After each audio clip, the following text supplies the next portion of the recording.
اهلا بيكم معانا النهارده. هنعمل مع بعض سمك سنجاري في الصينيه. زي ما حضراتكم شايفين انا نضفت السمك وفتحته وبعصر في قلبه ليمون، ما بنقعوش في ميه.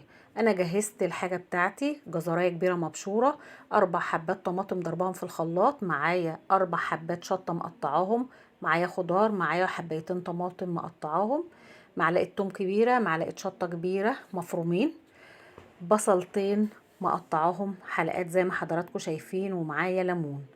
طبعا انا هركن الحاجة كلها في جنب، وهروح جايبة الصينية احط فيها شوية زيت، وهنزل بالبصل اللي انا مقطعاه، الشطة، الحبيتين الطماطم اللي مقطعين، شوية خضار هحط نصهم وهسيب نصهم هستعمله تاني، والجزر برضو هحط نصهم وهسيب نصهم.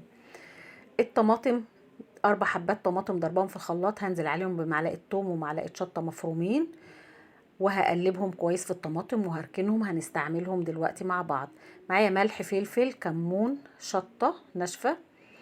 بقلب الخلطة بتاعتي وخلطة الملح، وبحط شوية زي ما حضراتكم شايفين كده، وبقلب الخضار اللي انا مقطعاه في الصينية.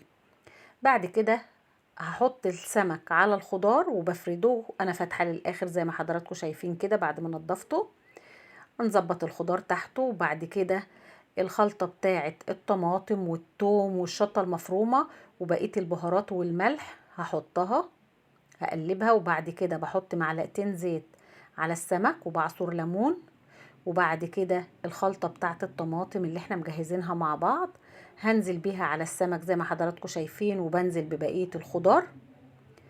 ما شاء الله شكله جميل جدا. وبعد كده هنزل بالجزر اللي انا بشراه، بقية الجزر، وكوبايتين ميه معايا كده بحطهم في الصينيه وبدخلها الفرن.